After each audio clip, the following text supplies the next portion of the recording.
कोकणचं Mahanews channel Sindhudurg live या मार्फत विधानसभा निवडणुकीच्या पार्श्वभूमीवरती एक विशेष शोचं आयोजन करण्यात आलेलं आहे। त्या शोचं नाव आहे माझा होम मिनिस्टर। आज आपण आलेलो आहोत सावंतवाडीमध्ये। सावंतवाडीतील भाजप पुरस्कृत उमेदवार राजन तेली यांच्या सुविद्य पत्नी रुजिता तेली यांच्याशी आपण आज बातचीत करणार आहोत। चला तर मग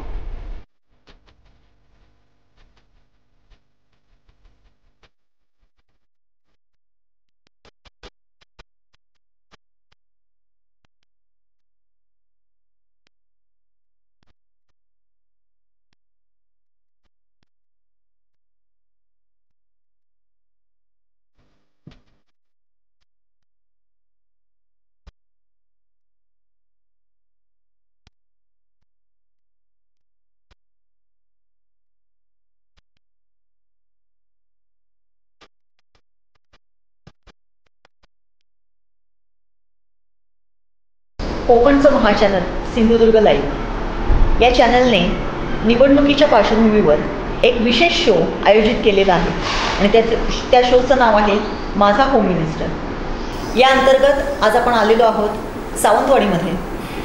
सावंतवाडीतील भाजप पुरस्कृत उमेदवार राजन तेली यांच्या सुविद्य पत्नी रुजिता तेली यांच्याशी आपण आज बातचीत करणार आहोत। नमस्कार रुजिता ताई। नमस्कार।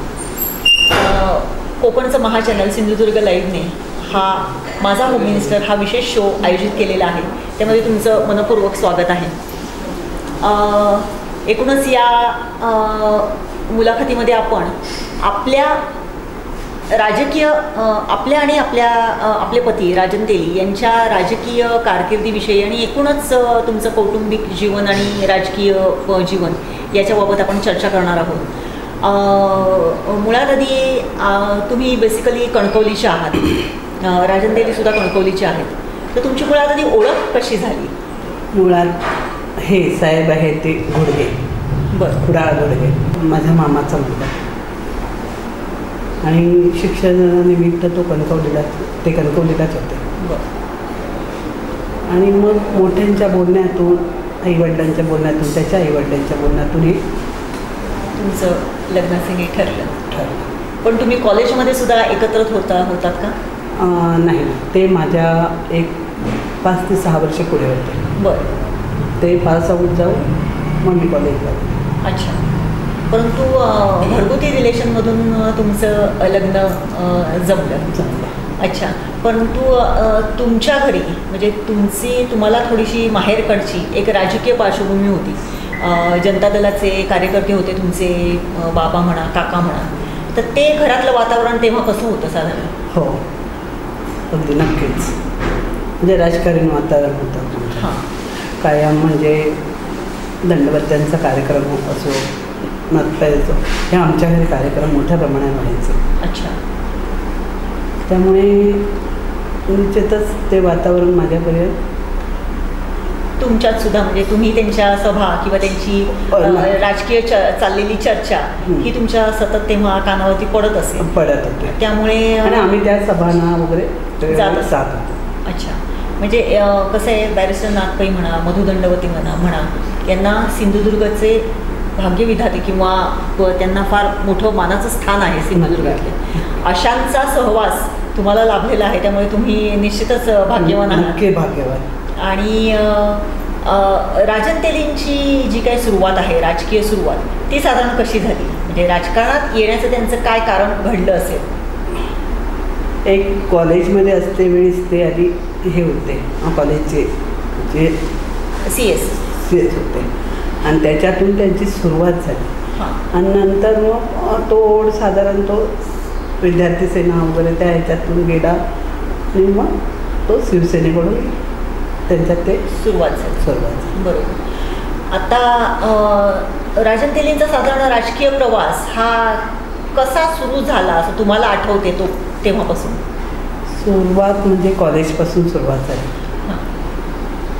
ते नंतर शिवसेनेकडे त्यांनी बरीच कामं केली। म्हणजे आता काम करण्याची पद्धत आणि त्यावेळी काम करण्याची पद्धत खूप खूप खूप फरक होता। त्यावेळी पायी चालणं वगैरे हे व्हायचं. आता गाड्या, प्रत्येकाकडे गाड्या आहे, ते सगळं आहे. पण त्यावेळी प्रत्येक हे चालत. बरोबर. त्यामुळे तो त्यांनी प्रवास, खडतर प्रवास त्यावेळीपासून त्यांनी चालू केला. आणि नंतर मग राणीसाहेबांबरोबर ते राहिले गेले. ते अगदी तुमच्या 5 वर्षापूर्वीपर्यंत. इतकी वर्ष म्हणजे अबाधित. अगदी. आणि त्याच्यातून त्यांनी एक जिल्हा प्रमुख म्हणा, जिल्हा अध्यक्ष म्हणा, जिल्हा परिषद अध्यक्ष म्हणा, त्याच्यानंतर बँकेचे कोकण सिंचन महामंडळ म्हणा, बँकेचे अध्यक्ष म्हणा, त्याच्यानंतर हे आमदार, हा टप्पा त्यांनी ते करत आले. आणि त्याच्यात त्यांनी चांगल्यापैकी यशस्वीरित्या काम करून. बरोबर. आता शिवसेनेचं जिल्हा प्रमुख पद ते आमदार असा एक फार मोठी वाईड रेंजमध्ये राजन तेलींनी काम केलेलं आहे. म्हणजे एक कार्यकर्ता शिवसेनेचा, सर्वसाधारण कार्यकर्ता ते आमदार असे हे केली. आता पुन्हा आमदारकीच्या इलेक्शनला ते उभे आहेत. एकूणच या राजकीय प्रवासामध्ये तुम्हाला जरी एक राजकीय पार्श्वभूमी असली तरी तुम्ही त्यांना सहाय्य केलं राजकीयदृष्ट्या? म्हणजे तुम्ही त्यांना काय विशेष असा सल्ला दिला का? सल्ला देण्याची गरजच लागली नाही, कारण ते तेवढे त्या राजकीय ह्याच्यात ते वाहून घेतल्यामुळे ते त्याच्यात कॅपेबल होते. बरोबर. त्यामुळे माझ्या सल्ल्याची काय गरज वाटली नाही त्यांना. बरोबर. पण कुठे काही चुकत असेल किंवा काय हे असं करा, असं होईल, असं करा, ते मी सांगत राहिले. हां. म्हणजे त्यांना कधीतरी सल्ला देण्याचं थोडंसं काम पत्नी म्हणून तुम्ही निश्चितच केलेलं आहे. कसं आहे, राजकारण म्हटलं की वेगवेगळे ॲलिगेशन्स आली. तोंडावरती जरी कोणी बोलत नसले तरी पेपरच्या माध्यमातून अनेक उलटसुलट बातम्या नेहमीच येत असतात. त्या बातम्यांचा तुमच्यावरती काही परिणाम झाला का? नाही, कारण मी ते मान्यच केलेलं होतं की हे असं आहे. आपल्यावर म्हणजे त्यांच्यावर विरोध होणार, काही लोक चांगली बोलणार, काही लोक वाईट बोलणार. त्यामुळे ते आम्ही मान्यच केलेलं होतं की असंच आहे आणि असंच होतं. बरोबर. परंतु आता हा जो काही राजकीय प्रवास आहे त्यामध्ये शिवसेनेचा जिल्हा प्रमुख या पदापासून नारायण राणे ह्या व्यक्तीचं फार मोठं आशीर्वाद आणि त्यांची फार मोठी छाया राजन तेलींवरती पडलेली होती. ती एक तो जो एक पॅच होता तो त्याचं एक साधारण तुम्ही काय प्रमुख अशा आठवणी सांगाल की कसं होतं तो काळ? तो पॅच म्हणजे एक जिल्हा प्रमुख ते जिल्हा बँक अध्यक्षपदापर्यंत म्हणा. अगदी म्हणजे राणेसाहेबांनी प्रत्येक वेळी त्याच्या कामाचं हे करून म्हणजे मूल्यमापन. मूल्यमापन करून तो त्यांना ते पदं देत गेले आणि त्याच्यात ते पूर्णपणे वाहून घेऊन त्यांनी कामं केली. की असं नाही की जिल्हा हे आहे सोडून देऊया किंवा एक नॉर्मली घेऊया, पण असं नाही. प्रत्येक गोष्ट त्यांनी झोकून दिली, झोकून केली.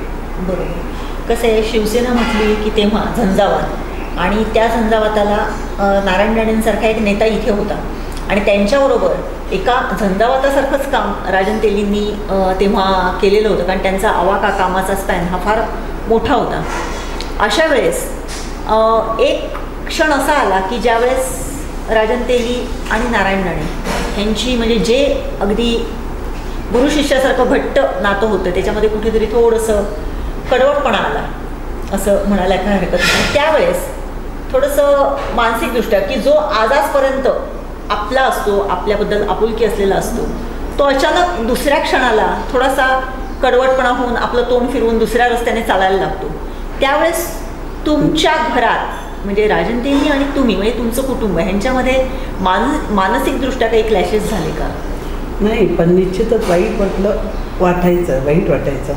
कारण एकेकाळी आम्ही एकदम घट्ट मैत्री असायची, पण त्या गोष्टीचा थोडे दिवस त्रास झाला. बरोबर. पण थोडे दिवस नंतर आम्ही ते मान्य केलं की आहे असं आहे. बरोबर. त्यामुळे आज नाही उद्या व्यवस्थित होईल आम्ही ठेवलेल्या होत्या. नक्कीच बरोबर. मग किंबहुना त्याच त्यांचा स्वभाव शांत, संयमी आणि कुणाला टोचून न बोलण्याचं असल्यामुळे की नाही त्याच्यात ते पूर्णतः बाहेर पडले. शांत स्वभाव म्हणजे वेट अँड वॉच काय होतं ते बघायचं. म्हणजे काळच ह्याला काळच त्याला उत्तर आहे अशा पद्धतीने हे नक्की. आणि इतक्या वर्षांच्या किंवा इतक्या कालावधीनंतर पुन्हा म्हणजे तुम्ही जो पॉझिटिव्हनेस मनामध्ये ठेवलेला होता त्याची फलश्रुती झाली असं म्हणायला काही हरकत नाही. कारण आज पुन्हा एकदा नारायण राणे आणि राजन तेली हे पुन्हा एकदा एकत्र आलेले आहेत. तर यावेळेस आता तुम्हाला काय वाटते? नक्कीच अगदी भरून येतं की इतक्या वर्षांचा जो हे होता तो पुन्हा एकदा आपला हे झाला. त्यामुळे एकूणच नारायण राणे आणि राजन तेली यांचं समीकरण एवढं घट्ट होतं की इतक्या वर्षांच्या कालावधीनंतर पुन्हा जेव्हा ते एकत्र आलेले आहेत त्यावेळेस रुजिताताईंना सुद्धा गहिवरून आलेलं आहे. म्हणजे या त्यांच्या गहिवरण्यामधूनच त्यांचं आणि त्यांच्या कुटुंबाचं नारायण राणेंशी असलेलं नातं किती घट्ट होतं याची आपण निश्चितच जाण घेऊ शकतो. रुजिताताई, या ह्याच्यामुळे जे तुम्ही भाऊक झालात हे जरी असलं तरी इतकी वर्ष आपला पती राजकारणामध्ये आहे, त्यानिमित्ताने बाहेर असतात. बाहेर जरी असले तरी काही कार्यकर्ते साहेब नसले तरी तुमच्याकडे येत असतील की बाबा आमची ही कारण आहे, ही आमची अडचण आहे. त्यांच्या प्रश्नांची उकल तुम्ही कधी केली आहे का? किंवा तुमच्या माध्यमातून तुम्ही राजन तेलींना सांगून त्यांचे प्रश्न सोडवले आहेत का? कसं असायचं, ते बाहेर गेल्यानंतर भरपूर लोक यायचे त्यांना भेटायला आणि साहेब कसे सकाळीच बाहेर पडून घ्यायचं. त्यांचं दिनक्रम ठरलेलं आहे की 8 वाजता बाहेर पडून जायचंच, कोणत्याही परिस्थितीत बाहेर पडून जायचं. मग लोक ज्यावेळी यायची त्यावेळी बहिणीकडून काम होणार. मग त्यांना ते सगळं विचारून घेणं, तुमचं काय काम आहे काय ते तर फॉलोअप करायचे. ते मी त्यांच्या पेतर्फे करून किंवा रात्री आल्यानंतर हे असे फोन आलेले की असं उद्या सकाळी मी तुला आठवण करतो, तू फोन हे कर, त्यांचं काम होऊ दे. म्हणजे हे मी सांगायचं किंवा तुम्हाला ती थोडीशी राजकीय बाळकडू घरातूनच असल्यामुळे तुम्हाला तो फॉलोअप कसा घ्यायचा ह्याची सुद्धा थोडीशी माहिती होती. हे झालं राजकीय याच्यामध्ये. परंतु जेव्हा आपला नवरा 24 तास घराबाहेर असतो त्यावेळेस कौटुंबिक पातळीवरती सगळ्या आघाड्या सांभाळणं ही घरातल्या महिलेची जबाबदारी असते. इतक्या वर्षामध्ये तुम्ही ती उत्तमरित्या सांभाळलेली आहेच, परंतु तुम्हाला अशी कधी खंत आहे का की फार मोठा एखादा सण आहे किंवा एखादा समारंभ आहे, घरगुती समारंभ आहे आणि त्याला आपला नवरा येणं आवश्यक आहे परंतु ते येऊ शकलेले नाही आहे, तर अशी खंत तुम्हाला वाटते का? कसं आहे सांगा, लग्न ज्यावेळी आमचं ठरलं त्यावेळी त्यांनी मला सांगितलं की मी आज ह्याच्यात उडी घेतो आहे, तर तू माझ्यासोबत राहशील का? त्यावेळी मी त्याच वेळी मी कबूल केलेलं तर मी राहणार. आणि त्या ह्याच्याप्रमाणे मला कधीही कुटुंबातले कार्यक्रम असू दे किंवा एक कुठे जायचं असेल, कुणाचं बारचं असेल, काय करायचं किंवा कुणाला काय एक लग्नाचं करायचं असेल तर मी हँडल करत होते. मी कधीही त्यांना त्या बाबतीत नाही जबरदस्ती नाही आणि त्याचंही वाईटही आम्हाला नाही वाटलं. बरोबर. 2 मुलांची जबाबदारी तुम्ही सांभाळत होतात, त्यांची शिक्षण म्हणा, त्यांची लाडकोड म्हणा, त्यांची हौसमौज म्हणा. कधी बाबांची आवश्यकता वाटलीच नाही त्यांना या जडणघडणीमध्ये? साहजिकच वाटते, पण पहिल्यापासूनच जे ते पहिल्यांदा जिल्हाप्रमुख असल्यापासून ते मुंबईत त्यांचं जाणं यायचं. त्यावेळी माझी मुलं इंग्लिश मिडियमला सेंट उर्सुलात होतो. मग त्यांना सोडणं, त्यांचे क्लास घेणं सगळं मी हँडल करत होते. इव्हन त्यांच्या टीचर्स मीटिंग असायच्या त्यावेळी मी हे करत होते. फक्त ह्यांना हे आल्यानंतर दाखवायचं हे प्रगती पुस्तक असं आहे त्यांचं, असं एवढंच फक्त सहीपुरता त्यांचा त्याच्यामध्ये हे होतं. हो, पण नाही काय वाटलं नाही, मी ते हँडल केलं. बरोबर. आज तुमचा मोठा मुलगा प्रथमेश वडिलांच्या पावलावरती पाऊल टाकून किंवा त्यांना मदत करण्याचं फार मोठं काम त्याने सुरू केलेलं आहे. कसं काय त्याचं हे म्हणजे त्याने ही जी काही वडिलांच्या पावलावरती पाऊल टाकून ही जी काही वाट चोखाळण्याचा प्रयत्न सुरू केलेला आहे त्याबाबत तुमचं काय म्हणणं आहे? नक्कीच छान वाटतं आहे. आणि तो बऱ्यापैकी म्हणजे त्यांचं असं नातं आहे की माझ्या 2 मुलांचं आणि त्यांच्या वडिलांचं नातं एकदम मैत्रीचं नातं आहे. म्हणजे जसं मैत्रीत हे करतात तसं मित्र तसं त्यांचं नातंही. काही दोन्ही मुलं माझी ह्यांच्या साहेबांकडे म्हणा किंवा आमच्याकडून कुठचीही गोष्ट करून ठेवणं वगैरे हा प्रकार नाही. का आहे ते खुलेआम सांगतात. त्यामुळे तो आता हे इलेक्शन आहे ना, तो बऱ्यापैकी मदतीसाठी बाहेर पडलेला आहे. म्हणजे हा जो मतदारसंघ आहे, सावंतवाडी मतदारसंघात येणारे जे काही तालुके आहेत, त्या तालुक्यातल्या तरुण मुलांना उद्युक्त करत किंवा त्यांना राजकीयदृष्ट्या आपल्या वडिलांना वोट करण्यासाठी तयार करण्याची फार मोठी जबाबदारी प्रथमेशने घेतलेली आहे. प्रथमेशने घेतलेली आहे. आणि मुख्य म्हणजे त्याचा स्वभावही आहे की नाही, तो एक कुणालाही दुखवायचा, आमच्या कुटुंबातच घ्या ना, कुणालाही दुखवायचा वगैरे हा त्याचा प्रकार नसतो कधी. बरोबर. एखादी गोष्ट कधी चूक माझ्याकडून झाली ना, आई असं नाही व्हायला पाहिजे, नाही करायला पाहिजे, असं तो वेळोवेळी सांगत असतो. त्यामुळे तो बाहेर तरुण मुलातली आपलाचं झाला आहे सगळ्यांना. बरोबर. निश्चितच. एकूणच या सगळ्या प्रवासामध्ये एक पती म्हणून तुम्ही त्यांची काय, म्हणजे कसं असते, पती म्हटल्यावरती आपली अपेक्षा असते आणि पतीचीही अपेक्षा असते की आपल्या बायकोने आपल्याला काहीतरी सुंदरपैकी जेवण करून वाढावं किंवा मला आवडेल असा ब्रेकफास्ट करून द्यावा. तर असे प्रसंग कसे तुम्ही हँडल केले? की पुन्हा त्यांची इच्छा असते काय की एक मासे त्यांना आवडतात. बरं. की रुचिता तू आज फोडणीला घाला. हां. तुझ्या म्हणजे जे काही त्यांचं हे असतं की ना, त्यांना माझ्याकडून हवं असतं. तू आज हे अमुक फोडणीला तू घाल, तू मासे फोडणीला तू घाल, तू आज चिकन तू कर, हे मी त्यांना करून घालते. अच्छा. म्हणजे ते जेव्हा जेव्हा इथे असतात तेव्हा त्यांच्या आवडीचे पदार्थ तुम्ही त्यांना करून देता.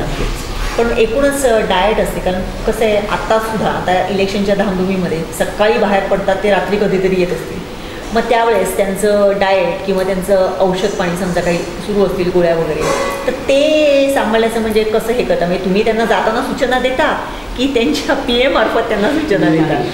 कसं आहे सांगा, देवाच्या दयेने आज एकही गोळी त्या माणसाला नाही. ही देवाची कृपा. मुख्य म्हणजे हे साहेब आहेत ते बाहेर कुठेही काही खात नाही. मग त्यावेळी मी काय करते, जे ड्रायफ्रूट्स आहेत ते मी गाडीत त्यांच्या ठेवते. सगळ्या प्रकारचे ड्रायफ्रूट्स, एक पाण्याची बॉटल, पेजीचं एक थर्मास, हे कायम त्यांच्या बरोबर असतात. समज बाहेर कुठे नाही खाल्लं तर हे तरी आहे. त्यामुळे तेवढं मी नक्कीच. आता पेजीचा थर्मास म्हटल्यावरती म्हणजे की तुम्ही सुद्धा एका शेतकरी कुटुंबातले आहात, त्यामुळे ती पेज हा जो कोकणी म्हणजे न्याहारी थोडक्यात जुनी आपली, ती अजूनही तुमच्या घरात आणि चालते आणि ती आवडीने मला ती गोष्ट साहेबांनाही आवडते. म्हटल्यानंतर ते आम्ही एक सुरुवातीला ज्यावेळी बाहेर पडतात त्यावेळी त्यांच्या ड्रायव्हरकडे ड्रायफ्रूटचं हे तुमचं पेजेचं हे आणि एक पाण्याची बॉटल हे बरोबर असते. आणि काय असेल ते फळावर. बरोबर. इतक्या वर्षांच्या संसारामध्ये आता तुम्ही म्हणालात की कॉलेजपासून तुम्ही साधारण त्यांना ओळखत होता, तुमच्या मामाचाच मुलगा होता तो, परंतु तरी वैवाहिक जीवनामध्ये तुम्हाला आत्तापर्यंत त्यांचा सगळ्यात राग येण्यासारखा एखादा गुण की नाही बाबा इतकी वर्ष सांगितलं तरी ह्याच्यामध्ये काही फरक पडत नाही, असा एखादा गुण कुठला? ते असे एवढे शांत आहे, समोर भयंकर शांत आहे. त्यामुळे कधी कधी ह्या गोष्टीचा शांत राहण्याचा वगैरे खूप त्रास होतो. की अरे समोरचा माणूस एवढा बोलतोय, एवढं हे करतो आणि तुम्ही त्याच्यावर रिॲक्टिव्ह होत नाही आहे. बरोबर. त्या गोष्टीचा एक त्रास होतो. अच्छा. आणि असा एखादा गुण की जो खूप सुंदर आहे, म्हणजे असा गुण फक्त आपल्या नवऱ्यामध्ये आहे असं तुम्हाला म्हणायचं आहे? मुख्य म्हणजे त्यांची राहणीमान साधं आहे, सुशिक्षित आहे. म्हणजे काय होईल ते शांततेत हे करणार आणि कुणाला न दुखवणं हा स्वभाव मला खूप आवडतो. अच्छा. एकूणच आता तुमचा 29 वर्ष तुमचं वैवाहिक जीवनाचा हे सुरू आहे, 30वं वर्ष आता तुमचं सुरू होईल. राजकीय, सामाजिक आणि कौटुंबिक या तिन्ही पातळ्यांवरती तुम्ही त्यांना मदत करत आलेला आहात, त्यांच्या पाठीशी खंबीरपणे उभ्या राहिलेल्या आहात.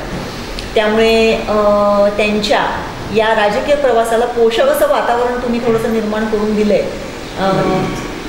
असं म्हणण्यास काय म्हटलं तर वावड करू नये. एकूणच जर बघितलं तर रुजिता तेली गेली 29 वर्ष राजन तेली या एका वेगळ्या झंझावाताला त्यांनी सांभाळलेला आहे. झंझावात हा राजकीयदृष्ट्या असला तरी वैयक्तिकदृष्ट्या राजन तेली हे अत्यंत शांत आहेत, संयमी आहेत असं रुजिताताईंचं म्हणणं आहे. कधीकधी त्यांना त्यांचा हा गुण खटकतो सुद्धा आणि कधीकधी त्यांना हा त्यांचा गुण आवडतो सुद्धा. असं म्हटलं जाते की एखाद्या यशस्वी पुरुषाच्या मागे एक महिला असते किंवा एक स्त्री असते आणि रुजिताताईंच्या माध्यमातून आपण निश्चितच या म्हणीला साजेसं ठरेल असंच वाटतं त्यांनी राजन तेलींच्या बाबतीत केलेलं आहे. एका मोठ्या पुरुषाच्या मागे नेहमीच एक स्त्री असते याचं चांगलं उदाहरण जर म्हणायचं झालं तर रुजिताताई आहेत असं म्हटलं तर वावगं ठरणार नाही. रुजिताताई आज आमचा होम मिनिस्टर या विशेष शोमध्ये तुम्ही आमच्याशी दिलखुलास गप्पा मारल्यात त्याबद्दल सिंधुदुर्ग लाईव्हच्या संपूर्ण टीम करून तुमचे मनपूर्वक धन्यवाद. तुम्ही सुद्धा हे माझे विचार लोकांपर्यंत पोहोचवण्यासाठी जे माझी हे मुलाखत घेतली त्याबद्दल धन्यवाद.